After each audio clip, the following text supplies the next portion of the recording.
പത്തനംതിട്ടയിൽ വിജയസാധ്യത ഏറ്റവും കൂടുതൽ എൻഡിഎ സ്ഥാനാർത്ഥിക്ക് ഉറപ്പായതോടെ കുപ്രചാരണങ്ങൾ ഇറക്കിയ രാഷ്ട്രീയ പ്രതിയോഗികൾ. കോൺഗ്രസിൻ്റേത് നെറുകെട്ട രാഷ്ട്രീയമെന്നായിരുന്നു അനിൽ കെ ആന്റണിയുടെ പ്രതികരണം. അതേസമയം പ്രചാരണത്തിൽ മറ്റ് രണ്ട് സ്ഥാനാർത്ഥികളെക്കാൾ ബഹുദൂരം മുന്നിലാകാൻ കഴിഞ്ഞതിന്റെ ആവേശത്തിലാണ് എൻഡിഎ ക്യാമ്പ്.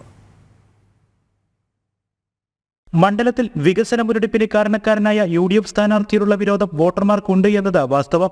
ഇത് ആന്റണിക്ക് തിരിച്ചടിയാകും. 15 വർഷം മണ്ഡലത്തെ പ്രതിനിധീകരിച്ചിട്ടും എടുത്തു പറയാൻ UDF സ്ഥാനാർത്ഥിക്ക് പ്രത്യേകിച്ച് നേട്ടങ്ങളൊന്നുമില്ല. സംസ്ഥാനത്തെ കടക്കണിയിലാക്കിയതിന്റെ ഉത്തരവാദിത്വം പേറുന്നയാളാണ് LDF സ്ഥാനാർത്ഥി തോമസ് ഐസക്. ജനവിരുദ്ധ വികാരം ഇടത് സ്ഥാനാർത്ഥിക്കും UDF സ്ഥാനാർത്ഥിക്ക് തുല്യമായ രീതിയിൽ തന്നെ. ഈ സാഹചര്യത്തിൽ ജനങ്ങളുടെ പ്രതീക്ഷ NDA സ്ഥാനാർത്ഥിയിൽ മാത്രം.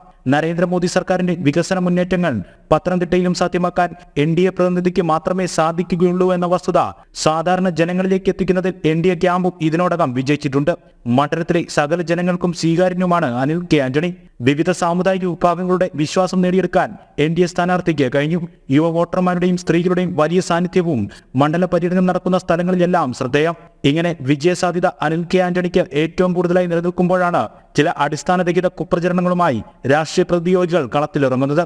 നെറികെട്ട രാഷ്ട്രീയമാണ് കോൺഗ്രസിന്റേതെന്നും ഇത്തരം കുപ്രചരണങ്ങൾ ജനങ്ങൾ തള്ളിക്കളയുമെന്നുമായിരുന്നു അനിൽ കെ ആന്റണിയുടെ പ്രതികരണം. തീർച്ചയായിട്ടും, അല്ലാതെ എന്താണ്, ഇലക്ഷന്റെ സമയത്ത് അനിൽ ആന്റണിയുടെ വിജയിച്ചുകൊണ്ടിരിക്കുന്നു. ഇത് കണ്ട് വിഭ്രാന്തി പൂണ്ട കോൺഗ്രസ് പാർട്ടി ഇന്ന് എല്ലാ നെറുകെട്ട പ്രവൃത്തികളും നടത്തുന്നുണ്ട്. അതിലൊന്നായിട്ട് മാത്രം കരുതിയാൽ മതി.